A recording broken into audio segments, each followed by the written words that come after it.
A este tema yo le he puesto, hermanos, la cueva de la vida. Así le he puesto este tema.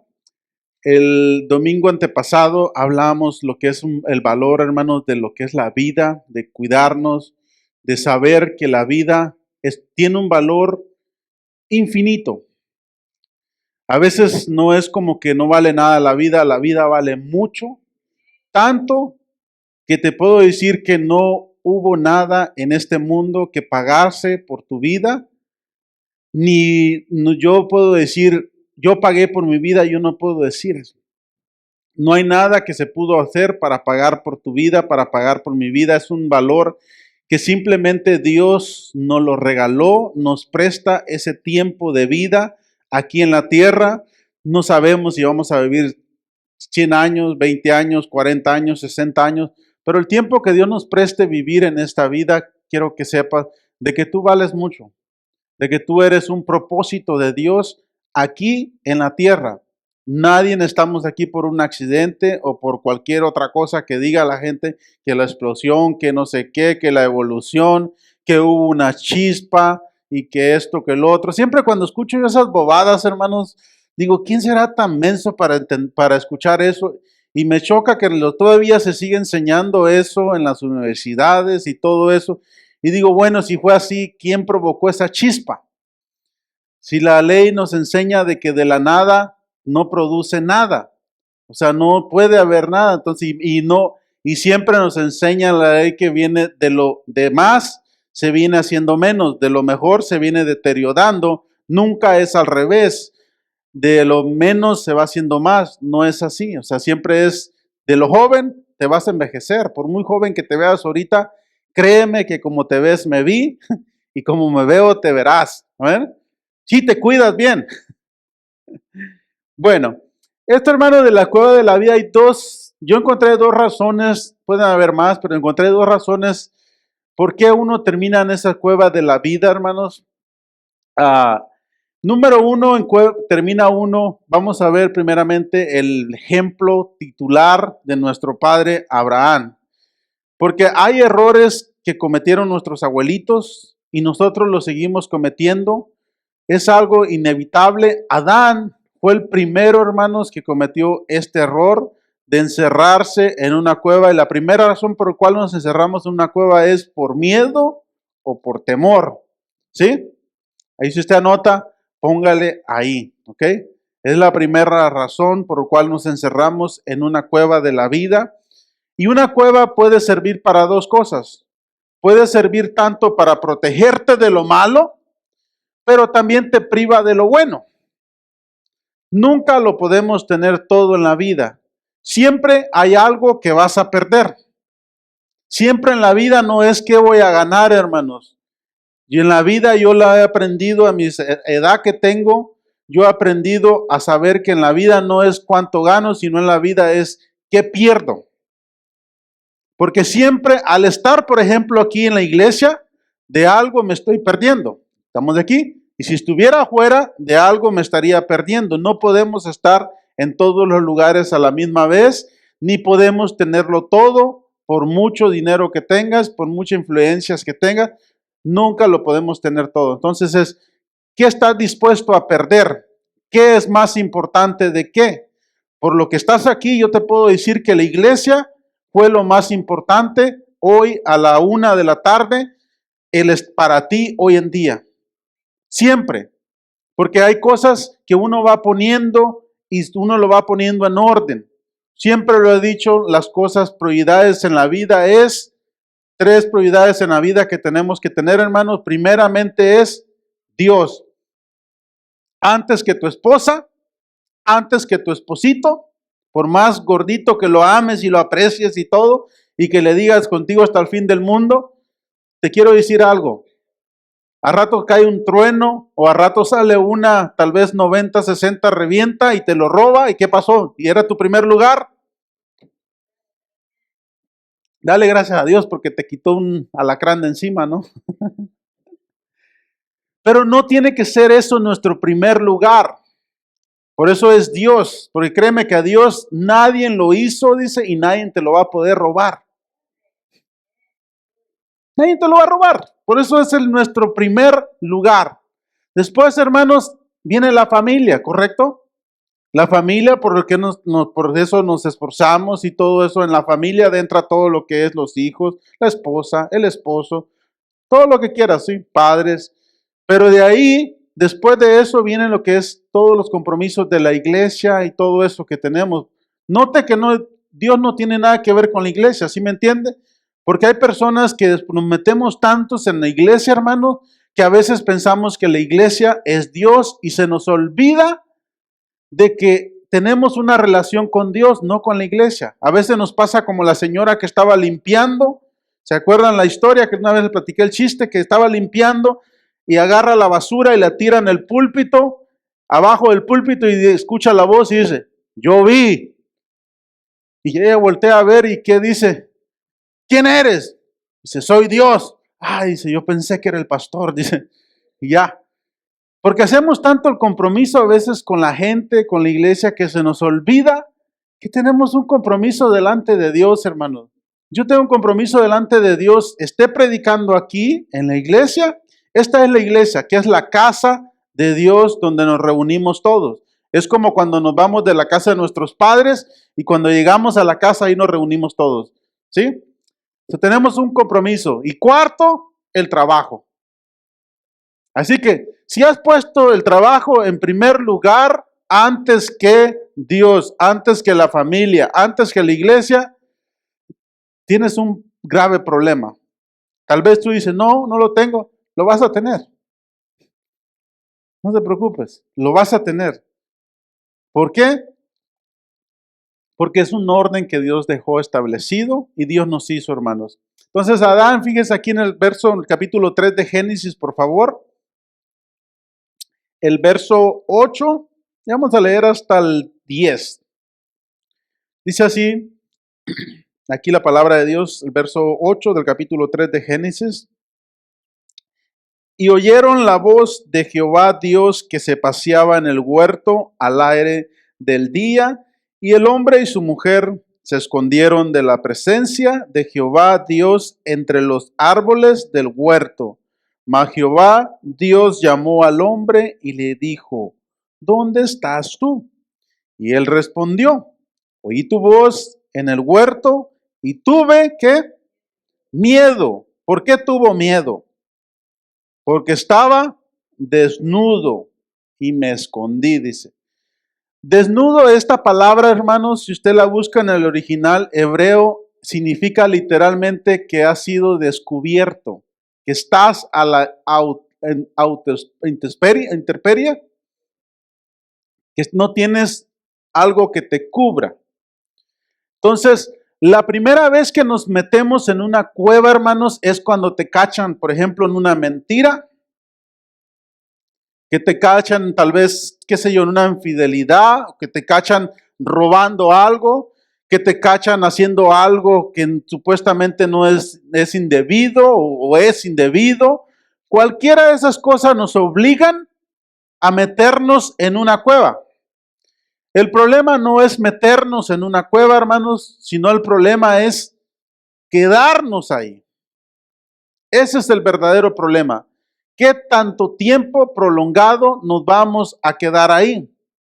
Ahora, hay una manera para salir de esa cueva donde estamos desnudos, donde estuvimos ahí con temor. ¿Sabes cuál es la verdadera manera? Afrentándolo. Si dijiste una mentira a alguien, ve, preséntalo y dile la verdad. Conoceréis la verdad y la verdad ¿qué? Te hace libre, como dicen, caminas con la frente en alto, dice, ¿no? Que tú te sientes bien. Y yo te lo digo esto, que tú te sientas bien, ¿sabes por qué? Porque va a haber miles de gente allá afuera que va a querer tenerte en una cueva, pero el problema no es que te quieran tener, el problema es que tú y yo nos sintamos ahí en esa cueva. Ese es el problema, porque a mí me pueden decir lo que quieras, pero el problema es que eso me penetre a mí. ¿Amén? Ese es el verdadero problema, que el temor, hermanos, nos obliga y nos mete ahí y no queremos enfrentar las consecuencias. Yo te pregunto en este día y los que están en internet también, ¿qué es lo que te tiene ahí en esa cueva? ¿Qué es lo que no te hace realmente salir y dar lo mejor de ti y decir esto? ¿Tienes que pedirle perdón a alguien?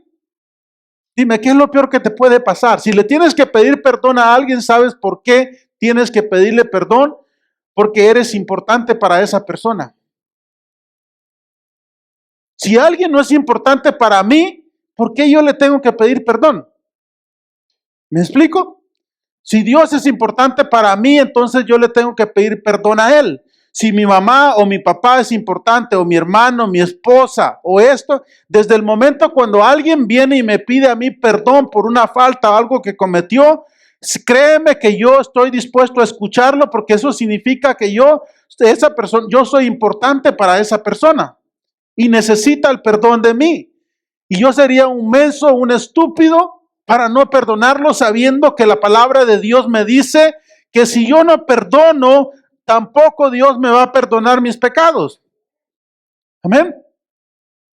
Eso es lo que dice la palabra de Dios, hermano. Yo no estoy hablando nada que se me ocurrió ni nada. Eso es lo que dice. Entonces, en cuanto yo me siento en una cueva que porque cometí un error o algo, entre más rápido yo lo descubro, hermanos, antes que me diga Dios, ¿dónde estás tú, Adán? ¿Sabes qué significa Adán? Adán significa literalmente la humanidad, hombre. Eso es lo que significa Adán. ¿Sí? Avanzamos, hermano. Vamos a ver otro ejemplo, por favor. El titular, el David, hermano. Ese David, hermanos, es tremendo David. Otro que por miedo, perdón, terminó en una cueva. Abra el libro de Samuel, primer libro de Samuel, por favor.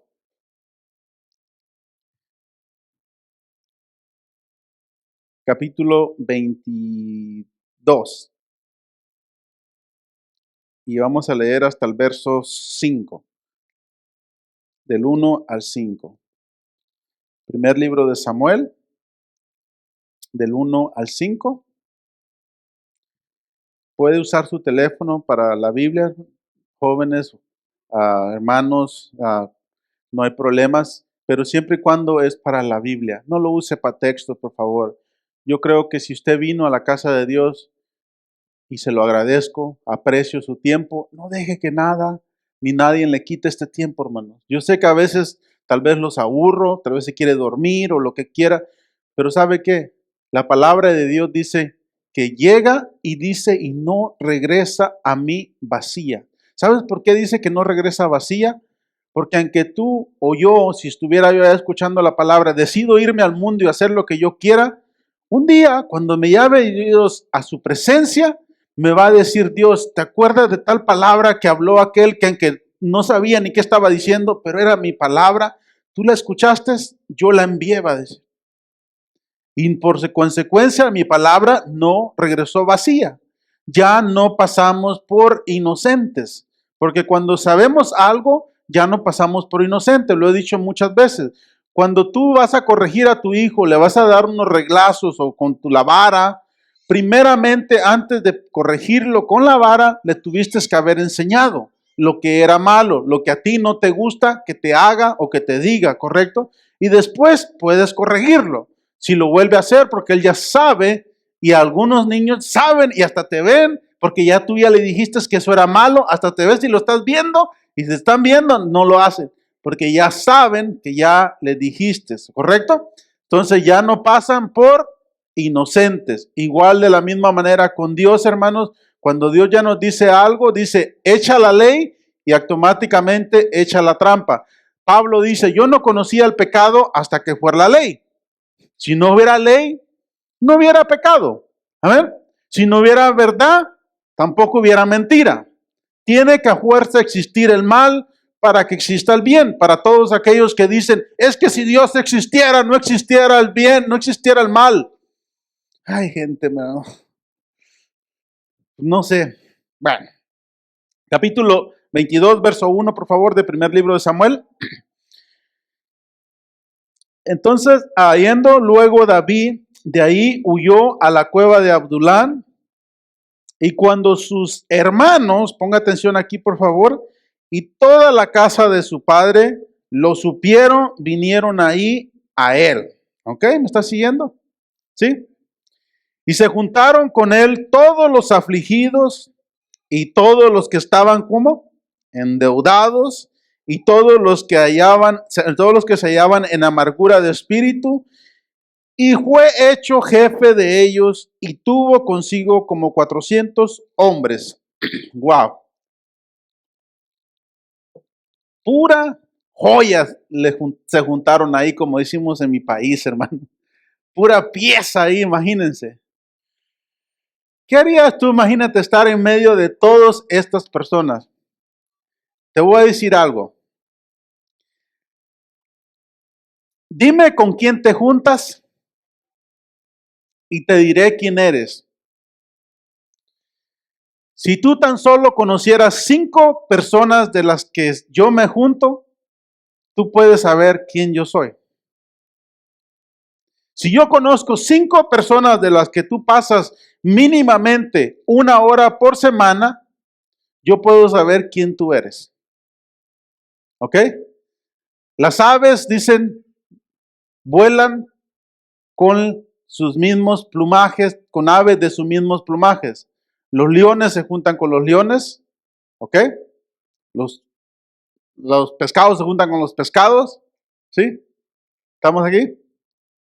Entonces, pero David, ¿por qué llegó a este lugar donde estaba él ahí con este tipo de personas? ¿Saben por qué? Porque él era uno de ellos, ¿sí? El gran David que tumbó al gigante, que no le tenía miedo a nadie, a nada, tuvo miedo, tuvo temor y terminó ahí con todo este grupo de personas, porque cuando uno se invade el temor de uno, uno se junta con esa persona. Cuando alguien te ha engañado, si no sanamos esa herida, lo más probable es que te vas a juntar con alguien que también lo engañaron y ¿ves qué? Va a ser el grupo de los engañados o el grupo de esto, venite para acá, que mira, que el otro y así, y ahí van a estar llorando. ¿Por qué? Porque siempre, hermanos, somos imanes, atraemos lo que somos atraídos por lo similar. ¿Sí? Entonces David se encontraba aquí con este grupo de joyas, hermanos, que estaban endeudados, estaban afligidos de espíritu y no sabían qué hacer, y para acabarlo lo hicieron jefe. Óigase bien, hermanos, o sea que de los más endeudados, de los más temerosos, David era el peor. ¿Ok? Y todavía le dije, tú vas a ser, vente para acá, compadre, tú vas a estar en representación de nosotros, ¿sí? Imagínense, tenían su propio sindicato estos hombres ahí, hermano.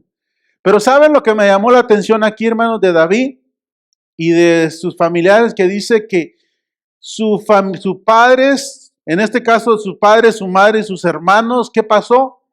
Se fueron a donde estaba David. ¿Cuántos tenemos a cargo a alguien aquí, hermano? Que diga, ¿sabes qué? Yo tengo a cargo mis hijos, mi esposa, mi esposo, alguien por quien tú velas, alguien por quien tú te levantas a trabajar, o alguien por quien vivir, podemos decirlo si lo quieres ver así. ¿Sí? Todos estamos aquí, tenemos a alguien. ¿Sí? Si tu esposo no levantó la mano, esposa, déjale un cachetadón ahí, te doy un permiso, ¿sí? Dile, despierta. ¿Sí? No, no se crea. Bueno, todas esas personas, hermano, cuando los que levantamos la mano que tenemos a alguien, ¿sí? No nomás el esposo, también la esposa tiene que, si no, imagínate, te levantas a echarle lonche, te levantas a trabajar. Todos, hermanos, tenemos personas a cargo, ¿sí? Alguien a cargo, o algún perro que tengas a cargo, ¿sí? Tienes a alguien. Lo que pasa cuando nosotros nos encontramos en esa cueva, arrastramos con nosotros a los que están y dependen, o que somos ese reflejo, ese ejemplo. No nos podemos dar el lujo, hermanos, de quedarnos mucho tiempo ahí. Te iba a decir, no nos puede dar el lujo de ir ahí, pero ¿sabes qué? Si David lo hizo, lo más probable es que tú y yo vamos a visitar esa cueva algún día si no es que ya la visitaste, la estás visitando o la vas a visitar. Es lo más probable, porque hay momentos en la vida que corremos, que tenemos ese miedo, ese temor del qué dirán, del qué va a pasar, que es una nueva relación que estoy empezando, que esto, el otro, y tenemos ese temor y arrastramos a las personas que dependen de nosotros con nosotros, hermanos, por nuestra cobardía o por la cosa que nos está agobiando en ese momento. Ahorita hoy en día, hermanos, hay todavía ese factor de que se llama depresión, ¿sí? Cuando una persona está en depresión, hermanos, ¿sabes lo contrario de depresión qué es? ¿Alguien me puede decir? Si es depresión, ¿qué es lo contrario? Cuando está un producto y está en depresión, cuando es lo contrario, está en apreciación. Appreciation, ¿sí? Por ejemplo, el 2021 las casas estaban en apreciación, que subían muchísimo. Ahorita están en depreciación. En otras palabras, depresión es que estás en descuento. Me dijeron otra vez en inglés un dicho que me causó mucha gracia, que dijeron así, dice, ¿Are you free tomorrow? Dice, no, I'm expensive every day. me casó, porque en español dice, estás gratis mañana, si lo traduces así. Y dice, no, todos los días yo estoy caro, dice. Está curioso, pero esa es la que se dice en inglés, no, pero es la verdad, hermanos. A veces nos llega ese momento que hoy estamos ya gratis. Y todo el mundo hace lo que se le pega la gana con nosotros porque estamos ya gratis, ¿sí? Se nos olvida que somos, hermanos, somos personas únicas en el universo que Dios nos hizo, hermano. Y tenemos que estar en apreciación todos los días. Entre más viejo estás, créeme que eres como de esos vinos caros. Entre más viejo, más sabroso estás. No escucho amén. Yo sí, amén. ¿Ver? Entre más viejo, hermanos, más caro eres. Eres pieza única, ¿sí? Dice un amigo, no me estoy poniendo viejo, dice, me estoy poniendo clásico. Dice. A ver, porque más sabes, más conocimiento tienes, menos estupideces cometemos cuando tenemos más años encima, hermanos. Sabemos más, conocemos más. Hermanos, cuando estamos viejos y hacemos estupideces, es lo más estúpido que existe en la vida. Créeme. ¿Por qué? Porque dices, oye, todos los años que han pasado no hemos aprendido nada. ¿Qué te pasa? Está bien que hubieras cometido ese error a tus 15, a tus 20 años, pero a tus 50 años cometiendo esos errores, ay Dios mío, y todos podemos caer ahí. Para poder apreciar, hermanos, a los demás, ¿saben qué tenemos que hacer? Apreciarnos a nosotros mismos. Cuando tú te subes un avión, primero te dicen, ponte la máscara, ponte el cinturón, y si cae el avión o lo que sea, primero ponte el chaleco, primero ponte la máscara, tome oxígeno y después auxilias al niño que está al lado. No antes, porque no podemos ayudar a alguien si tú no estás bien. ¿Por qué? Yo no puedo dar lo que yo no tengo. Amén. Si yo no tengo algo para mí mismo, ¿cómo yo lo puedo dar? Pero hay personas que se sienten Santa Teresa, de que dicen, yo me quito el bocado para dárselo a ti, por ti, mi hijo, me sacrifiqué tantos años de mi vida. Y el niño crece con una mamá mortificada, hermanos, que dice, wow, mi mamá no fue feliz y fue infeliz toda una vida por mi culpa. No hagan eso, mamás, por favor. Yo sé lo que quieren decir, pero no lo digan así, porque a veces dice el hijo, pues mi mamá fue infeliz por eso. Sea feliz. Créame que su hijo no se va a morir. Sea feliz y usted enséñele, hermana o hermano, de que puede ser feliz sin sacrificar su felicidad. Para que ellos estén bien, nosotros tenemos que estar bien. Amén. Continuamos leyendo el verso 3, dice, y se fue David de ahí a Mizpa, a Moab, y dijo al rey de Moab, yo te ruego que mi padre y mi madre estén con vosotros hasta que sepa lo que Dios hará de mí. Miren David, hermanos, no sé si usted ha sido tan responsable como este David. ¿Y qué es ser responsables? Dije, tener la habilidad de responder.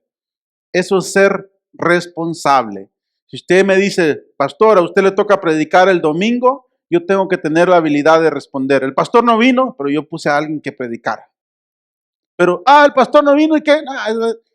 Eso no es tener la habilidad de responder. Eso es ser responsable, hermanos. Cuando yo le diga a alguien, hermano, usted puede hacer tal cosa, yo espero que usted lo resuelva. Pero si usted me habla y me dice, pastor, ¿te puede encargar de esto? Digo, bueno, entonces, ¿para qué te puse? ¿Sí?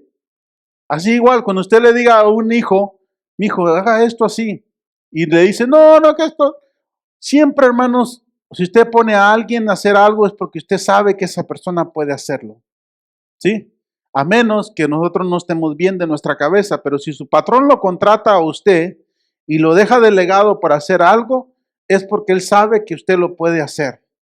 Tal vez va a tener que ver YouTube o lo que sea para sacarlo, pero va a sacarlo adelante ese problema, ¿sí?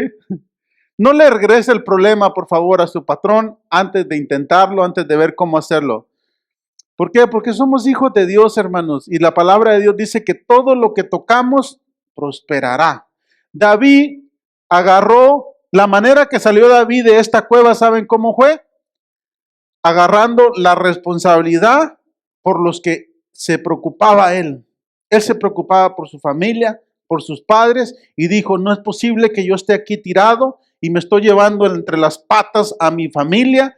Voy a ver cómo le hago. Voy a buscar a alguien a quien cargárselo. Fue con el rey de Moab, que en ese tiempo eran los extranjeros, los enemigos del pueblo de Israel, pero David por consecuencia tenía amistad con él y va y se los encarga, imagínense, para decir, ¿saben qué? Como en otras palabras, si yo valgo, ahora sí que me pasa el tren por arriba, que me pase a mí, pero no a mi familia.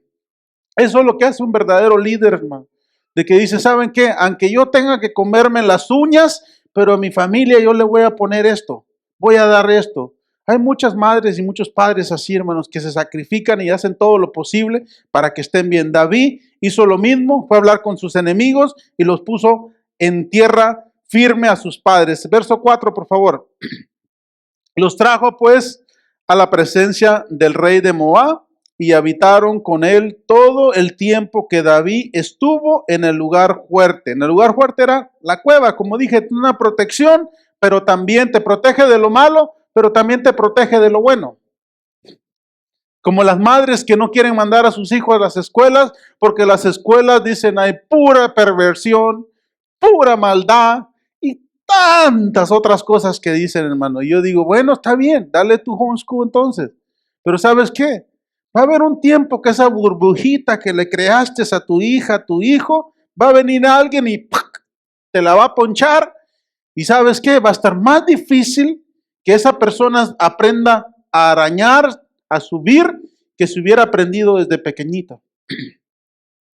No hagan ese error, hermanos, hermanas.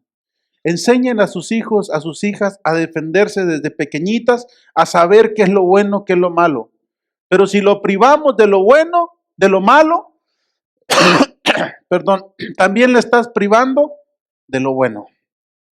¿Sí? No podemos tenerlos encerrados todo el tiempo. Un tiempo van a salir y ahí va a ser un gran problema porque hasta los virus, fíjense cómo está esto. ¿Se han notado cuando van los niños a la escuela se enferman? Porque todos ya van ahí, ¡pum!, pero se les quita rápido. Cuando no yo he conocido niños que están en homeschool. Cuando no los mandan a la escuela, no sé si ese virus es un Superman o es quién sabe, pero vuela y llega hasta ahí. Y cuando se enferman esos niños, el grave problema es que no hay a quien otro pasárselo. Se lo pasa uno con el otro y ahí está el virus y pasa una semana, 2 semanas, 3 semanas y todavía siguen con el bendito virus ahí. Digo, ¿qué pasa? Hasta eso. ¿Por qué? No desarrollan defensas. Nuestro cuerpo está capacitado para sobrevivir, hermanos, en cualquier lugar que te pongan. Dios te hizo de una manera, hermanos, increíble, de que nuestro cuerpo se acondiciona a las condiciones donde estamos. ¿Se han notado? Si usted es de calor y va donde está el frío, no pasa mucho tiempo cuando ya te adaptas al frío. Y al revés, si vienes del frío y vas al calor, te vas a adaptar a eso. Si no hay comida y nomás hay una comida al día, va a llegar un tiempo que te van a chillar las tripas, te van a rugir, pero créeme que va a pasar un mes y de repente ya una comida la vas a hacer. Amén. Dicen, a todos se acostumbra el cuerpo menos a no comer, no dormir y no ir al baño. De ahí, cualquiera que sea el dolor, lo vas a superar. Hay personas que yo he conocido que han morido sus seres queridos y dicen, es que de esta no paso, no voy a sobrevivir.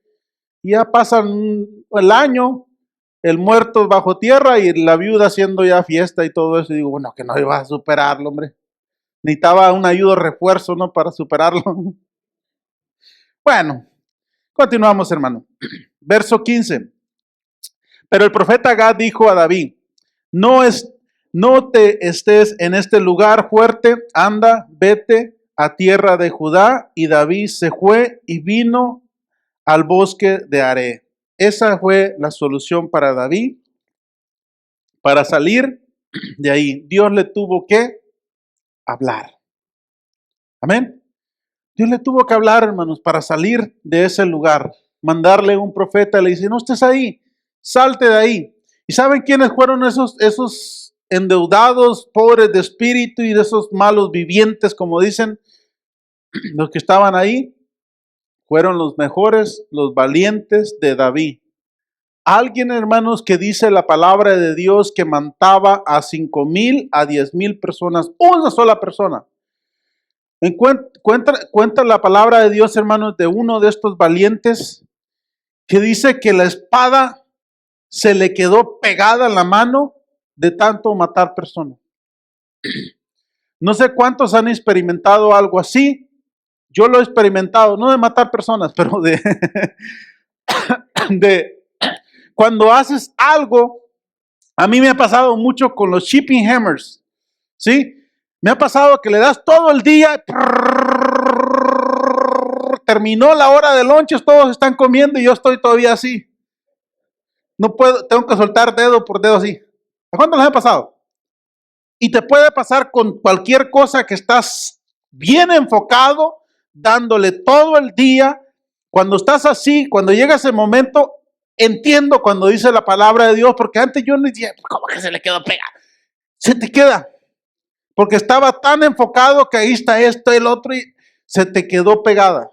Uno de esos valientes, hermanos, tanto así David, llegó y los convirtió en esos valientes. ¿Sabes por qué? Porque tus peores momentos van a venir y van a ser tus mejores momentos de tu vida. Créelo. Amén. No todos los errores son errores, hermanos. Hay personas que han tenido sus hijos y han pensado que son errores, pero eso viene a ser tu mejor hijo en la historia, hermanos. Viene a ser tu matrimonio, viene a ser tu pareja, viene a ser todo. Cuando te corrieron de un trabajo que pensaste que se había acabado, en ese momento vino a ser tu mejor momento porque empezaste un trabajo que hasta el día de hoy o empezaste tu compañía. ¿Amén? Es necesario a veces cuando estamos en esos lugares ahí, es tiempo para recapacitar y salir como esos valientes de ahí. Jamás estos hombres volvieron a estar endeudados, volvieron a estar ahí metidos en esa cueva que nadie los quería. Vinieron a hacer, ¿sabes qué? Si nadie me quiere, ahora yo voy a querer a todo el mundo. Si nadie hace nada por mí, ahora yo voy a hacer algo por los demás. Esa es la actitud, hermanos. Cuando estamos en una cueva que hemos tocado ese fondo, venimos y valoramos cada detalle que nos pasa en la vida. Cuando estamos con hambre, un taco que te regalen, lo valoras. Dice Proverbios que cuando el arteado, el que ha comido mucho, aún la miel, dice, le sabe amarga. Pero dice que el que tiene hambre, aún lo amargo, le sabe como miel. Es necesario para valorar eso. Porque cuando nunca hemos estado en una cueva y nunca hemos sufrido, nada, hermanos, valoramos. Las personas que sufren de depresión, ¿sabes por qué? Sufren mucho de depresión Puede ser por muchos factores, pero el número uno, ¿sabes por qué? Porque no han sufrido. No han visto allá afuera. No han visto la gente que batalla para tener un vaso de agua. No han visto, hermanos, de que allá afuera que tienes que salir a cazar, a buscar algo y comen los gusanos, comen lombrices y como aquí tienen su comida ahí, abren el refri y ahí está. Número uno es por eso. ¿Por qué? Porque no han apreciado la vida, el valor de la vida. No había una apreciación, ¿sí? Hay otros factores, pero ese es uno de los primeros factores, hermanos. Cuando alguien es así, es bueno llevarlo y que vea que la vida es un regalo de Dios, que la vida es bonito, que se necesita más que eso, preocuparse por alguien más. La otra, hermanos, son muy egoístas. Dicen, no, es que mi vida no vale nada. Sí, pero no te has puesto a pensar que los demás, el daño que vas a cometer a tu mamá, a tu papá, a tus hermanos, a los que te quieren, a las personas que están ahí, ¿sí?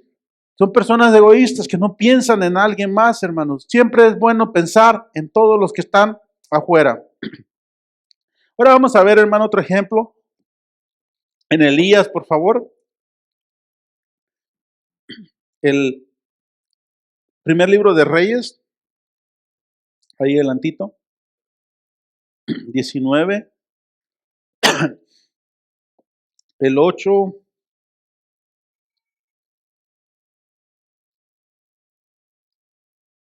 del 8 al 10. Primer libro de Reyes 19, del 8 al 10. ¿Tiene? Se levantó pues y comió y bebió y fortalecido con aquella comida, caminó 40 días y 40 noches hasta Horeb, el monte de Dios. Recuerde ese detalle, era el monte de Dios. Y ahí se metió en una cueva donde pasó la noche y vino a él palabra de Jehová, el cual le dijo, ¿qué haces aquí, Elías? ¿Por qué le preguntó eso? Porque Dios no lo llamó a que se metiera a esa cueva. Pero sin embargo, aún en la cueva, ¿quién estaba ahí? Dios. Cuando tú eres hijo de Dios, hermanos, aún en tus debilidades, Dios está ahí. Miren, hermano, esto me conmueve y me da alegría, pero miren, aún en nuestros errores, Dios está ahí. Nosotros pensamos de que Dios nos dejó tirados, nos abandonó, y no es cierto, hermanos. De verdad te lo digo. Yo he visto, yo he sido testigo, hermanos. Aún en nuestros peores errores, Dios está ahí. David estaba en la cueva, Elías estaba ahí. Dios le dice, ¿qué haces aquí? Yo estoy aquí contigo. Cuando Abraham cometió el error de llevarse a esta Agar, aún en ese error, Dios le dio una promesa a Ismael. ¿Se recuerda? Hubo consecuencias porque siempre el padre que ama a su hijo, ¿qué pasa? Lo corriges. Pero aún así Dios le dice, yo también voy a ser una gran nación de Ismael. ¿Quién es Ismael? Los árabes. Y por eso siempre ha habido un atentado con Israel y los árabes, pero sin embargo por eso los árabes son bendecidos también, porque vienen de Ismael, también son descendencia de Abraham, aunque el hijo de la promesa era Isaac. Amén.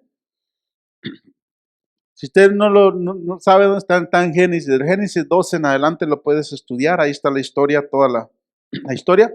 Continuamos entonces, por favor, en el verso 9. Y ahí se metió en una cueva, el 10. Él respondió y le dijo, esto fue lo que dijo Elías, ¿ok? He sentido un vivo celo por Jehová, Dios de los ejércitos, porque los hijos de Israel han dejado tu pacto y han derribado tus altares y han matado a espada a tus profetas y solo yo he quedado y me buscan para quitarme la vida. Otra razón, hermanos, por qué terminamos en una cueva, número uno era por miedo, por temor, ¿correcto? Porque estamos desnudos, porque nos cacharon en algo o lo que sea. Número 2, ¿sabes por qué terminamos en una cueva? David aquí lo dice, porque he tenido un vivo celo, porque tu pueblo ha derribado tus altares y no quieren saber nada de ti.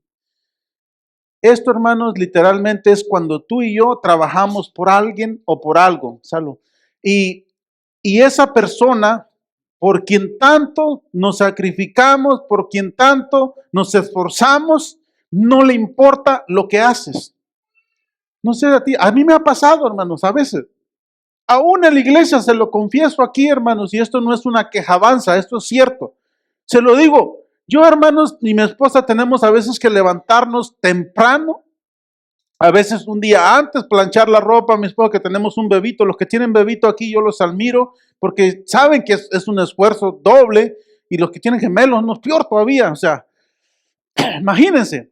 Y tenemos que llegar una hora antes, hermanos, y a veces la persona que viene solo, llega tarde a la iglesia, si tiene una justificación, está bien.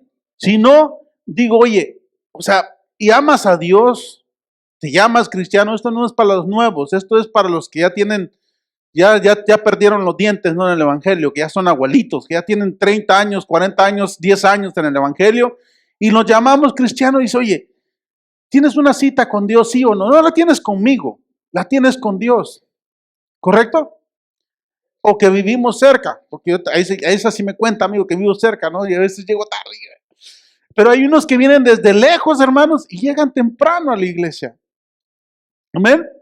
Entonces, estas personas de aquí, dice uno como pastor, dice, oye, me esfuerzo bastante y la verdad, habrá fruto. Créame que a veces, hermanos, se frustra uno. El día miércoles yo les dije a los hermanos, si no vienen más personas, más de 15 o así, lo vamos a cancelar el día miércoles, nomás vamos a dejar el domingo. Gracias a Dios, hermanos, ya ha venido, siempre hay un grupo de 20, 25 personas, 30 personas. Gracias a Dios. Y ¿saben qué? Yo los felicito. Porque es un doble esfuerzo. De verdad, es difícil venir el miércoles. ¿Sí? Si usted puede, haga el esfuerzo, hermano. Yo sé que dice, pues no va esto, lo otro, aquello. Haga el esfuerzo. Yo creo que la recompensa no la va a recibir de mí. La va a recibir de Dios, hermanos. Tenemos nomás el miércoles y el domingo. Si no puede venir, está bien. Véngase el domingo, pero el domingo asegúrese de llenar su tanque. Que le aguante toda la semana para cuando llegue el domingo, ¿sí? Porque créanme, como humano, a veces me pasan esas frustraciones como pastor. Ahora, como esposo, también me pasa.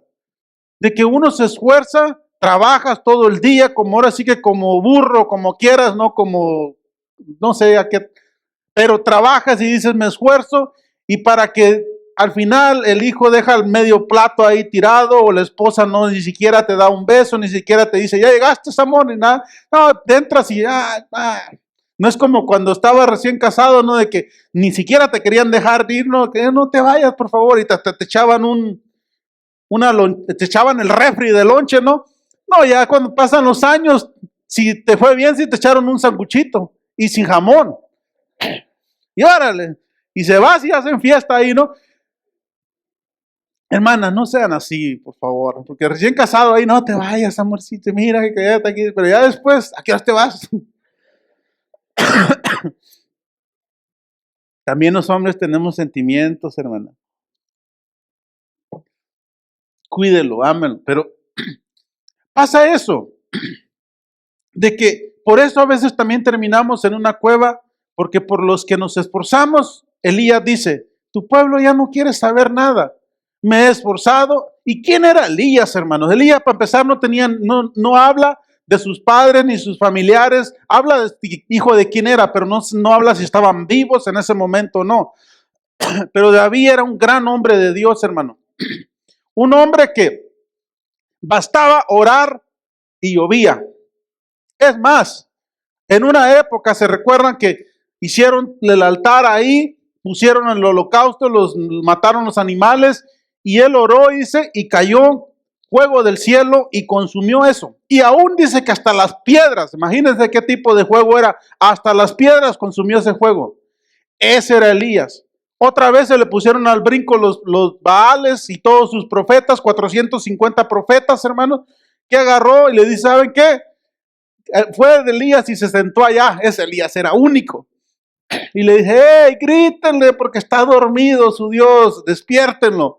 Todavía se burlaba. Esa era la seguridad que tenía Elías con Dios. Cuando tú y yo tenemos una relación con Dios, hermanos, tú sabes quién es Dios. Y nadie te va a andar diciendo. Es más, de los que están aquí a nadie yo le hablo para que venga a la iglesia. Usted y Dios tienen una relación y yo lo felicito. Eso es tener una relación con Dios. Porque tú y Dios tienen un pacto y donde quiera que andes, no tengas miedo de pedirle algo a Dios. Pídeselo. Él es tu Dios, tú eres su hijo. Él te escucha. Él te escucha. De verdad te lo digo. Dios es tan real como tú existes. Si tú no existes, Dios no existe. Así de fácil. ¿Por qué? Porque tú eres un producto de un autor. Si yo manejo una camioneta Ford, yo sé que hubo un Henry Ford que la inventó. ¿Sí o no? Y tú y yo somos el testigo o la evidencia que Dios existe. Así de fácil. Pídeselo, cuando estés así, pide, no necesitas llamar a nadie, hermano. Tú ahí donde estés de rodillas o parado o gritando o sentado como Elías, pídele, Señor, yo tengo una relación contigo. Y se siente bonito, hermano. También se siente feo cuando le fallas. Si no lo has sentido, eso se siente feo. Yo le he fallado a Dios. No me paro aquí como quien orina agua bendita y quien no falla. Yo le he fallado a Dios muchas veces, hermano. Pero de ahí Dios me ha levantado. Y por eso te digo que se siente bonito, pero también se siente feo. Y por eso sabes que Dios existe. Y tienes esa relación con Dios. ¿Sí?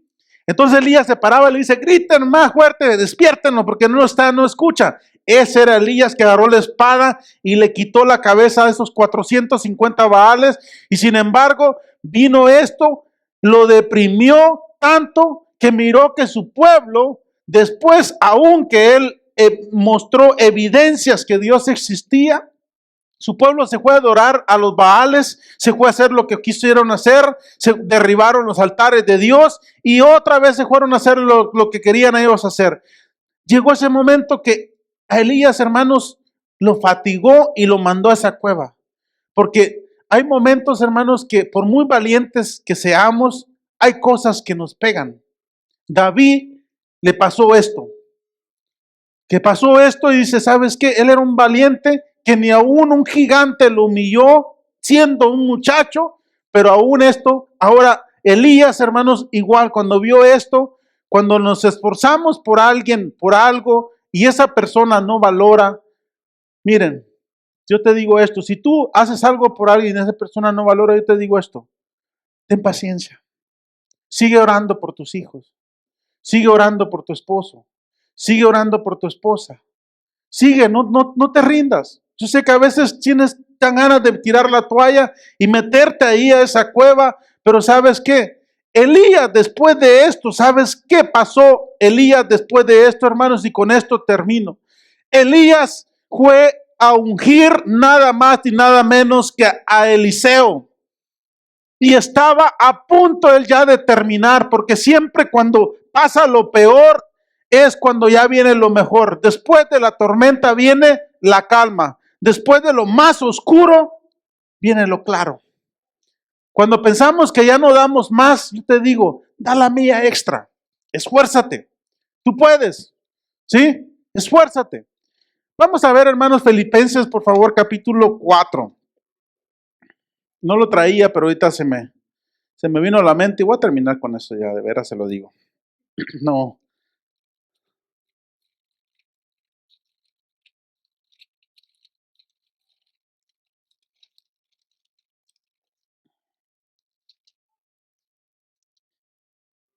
Filipenses capítulo 4, el verso 6.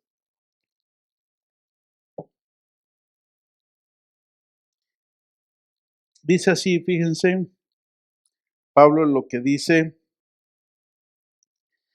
por nada estéis afanoso, si no sean conocidas vuestras peticiones delante de Dios, en toda oración y ruego, con acción de gracias. Vamos a leer todo hasta el 13, hermano, para entender esto aquí. Y la paz de Dios, ¿que qué? Que sobrepasa todo entendimiento, ¿ok? Guardará vuestro corazón en vuestros pensamientos en Cristo Jesús. ¿Por qué dice que sobrepasa todo entendimiento la paz de Dios, hermano? Porque si tú entiendes la paz, esa paz, hermanos, es una paz artificial. Cuando, por ejemplo, si el beber o el fumar droga o lo que sea te da una cierta paz, esa paz es una paz artificial. Pero cuando tú tienes una paz en medio de la tormenta, como dicen, que te corrieron del trabajo, que no has pagado la luz, no has pagado la renta, te van a quitar el carro, te van a tirar allá afuera y estás tranquilo diciendo, yo sé que mi Redentor vive y Él me va a sacar de esto. Y estás tranquilo. Eso es una paz. Amén. No que seas un haragán, ¿ok? Aclarando, porque hay personas de que esperan en Dios, que Dios los rescate, y Dios ya les mandó el helicóptero, el barco, les mandó el trabajo, les mandó hasta quien los recoja para ir a trabajar y no quieren ir a trabajar. Eso es ser haragán. Eso va para otro tema, pero esa es la paz que sobrepasa todo entendimiento, hermanos. Esa es la paz de nuestro Padre Celestial. Verso 8. Por lo demás, hermanos, todo lo que es verdadero, todo lo que es honesto, todo lo justo, todo lo puro, todo lo amable, todo lo que es de buen nombre, si hay virtud alguna, si algo digno de alabanza, en esto pensad. Lo que aprendisteis y recibisteis y oísteis y venisteis en mí, esto haced en Dios de paz estará con vosotros. Verso 10. En gran manera me gocé, dice Pablo, en el Señor, de que ya al fin habéis revivido vuestro cuidado de mí, ¿ok? De los cuales también estabais solícito, pero os faltaba la oportunidad. Recuerda esto, la oportunidad, como siempre yo he dicho muchas veces, hermanos.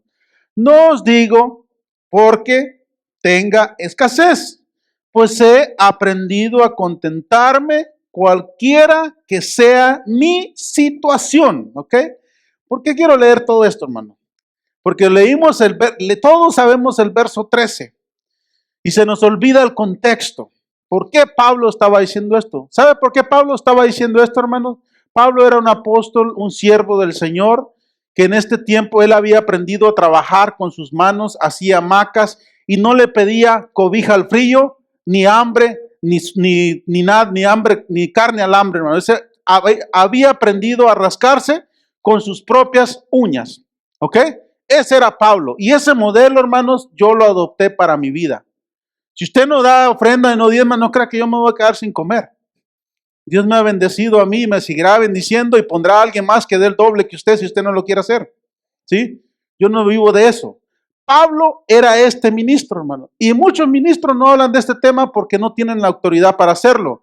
Yo tengo la autoridad para hacerlo porque gracias a Dios, Dios me ha bendecido y no dependo de las finanzas. Y Dios me da siempre y pone personas, hermano. Hay personas que a fin del año, fíjense aquí, cuando dan las promesas y las primicias, hay una familia que siempre, hermanos, el fin del año, el principio del año viene y me dice, pastor, yo quiero darle mi primicia para usted.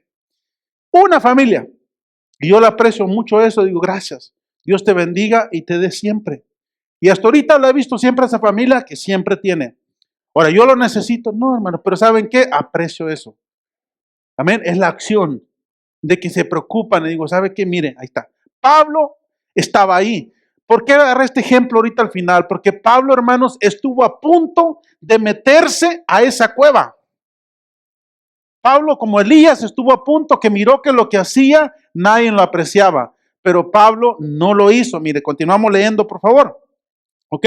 Verso 11. No os digo porque tenga escasez, dice Pablo, pues he aprendido a contentarme cualquiera que sea mi situación. ¿Cuántos viven así, hermano? Amén. Si te aumentan $1,000,000 el sueldo, ¿vas a seguir viniendo a la iglesia? ¿Sí? O si te corren del trabajo, ¿vas a seguir viniendo a la iglesia? Ok, Dios escuchó. Si te ganan la lotería, capaz que ya no lo vuelvo a ver. O bueno, tal vez sí, hay que tener fe. Verso 2, hermanos, dice, sé vivir humildemente y sé tener, ¿qué dice? En abundancia. En todo y por todo estoy enseñado. Así para estar saciado como para tener hambre, así para tener abundancia como para padecer necesidad. En otras palabras, Pablo estaba curado de espantos. Pablo sabía ayunar cuando no había comida y también sabía comer cuando hay comida. A mí cuando hay comida y me invitan, yo como. Cuando voy y visito a alguien o que sea y no hay comida, no hay problema. Yo no sé vivir, hermanos. Si me pones un manjar ahí, un caviar o unas langostas o lo que me pongas, sé comerlo tranquilo y créeme que no voy a andar ahí presumiendo ni nada de ese rollo. Si me pones un arrocito, un casamiento ahí o qué sé yo, una tortilla con sal, que por cierto son muy ricas cuando están recién salidas del comal, y poquita agüita y poquitas, un quesito, o un frijolito, no hombre, mejor ni sigo. Hermanos, dice Pablo, sé vivir, ¿ok? Pero hay personas, hermanos, que nomás les cortan el internet y olvídate, el mundo se les cayó. Olvídate, ya no saben qué hacer. O personas, hermanos, que reciben un aumento que tal vez ganan sus, qué sé yo, $5,000 por semana y ya comienzan a ver a todo el mundo hacia abajo. Eso no es saber vivir en abundancia. Y también saber vivir en escasez. Si estás pasando por una temporada de escasez, no reniegues, ni tampoco veas mal a los que tienen, ni tampoco aprende a vivir en escasez. Para poder vivir en abundancia, tenemos que saber vivir en escasez. Si no sabemos vivir en escasez, no vamos a apreciar, hermanos, la abundancia. Yo, hermanos, los que me han invitado a comer saben que yo soy muy poco para dejar comida en el plato de comida. Y le he enseñado a mis hijos y batallo un poco con eso. ¿Por qué? Porque yo un día estuve sin comer. Y yo lo que me den, sea un taco, sea un nopal, sea lo que sea, yo lo aprecio. ¿Por qué? Porque supe vivir en escasez.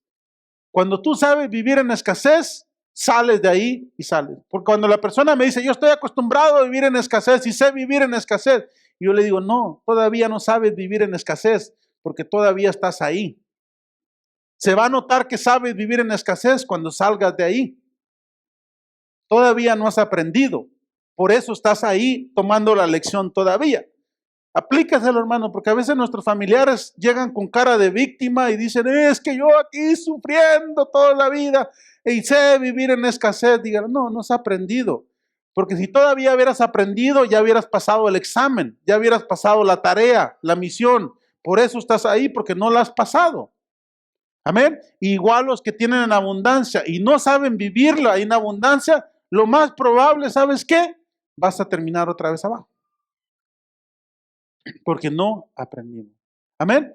Verso 13, y con este terminamos con esta joya, hermanos. Este es un versículo extraordinario. Ahora lo vamos a entender. No es un versículo de poder, del empoderado, de que yo todo lo esto, de que oro y se cae. No, está mal entendido este versículo. Este versículo se llama de poder de mí mismo, un control de mi vida, hermano. Dice el verso 13. Todo lo puedo en Cristo que me fortalece. Da un aplauso a nuestro Señor. Todo, hermanos, lo podemos en Cristo que nos fortalece. No todo lo puedo yo. Todo lo puedo yo en Cristo que me fortalece. Sea la situación que esté, yo sé que yo no estoy solo. Si yo estoy en la cueva, yo no estoy solo. Cristo está ahí conmigo. Si yo estoy arriba, yo no estoy solo. Dios está ahí, hermanos. Amén. Él es el que me da la fortaleza de mi vida, hermanos. Póngase de pie. Vamos a darle gracias a Dios, por favor.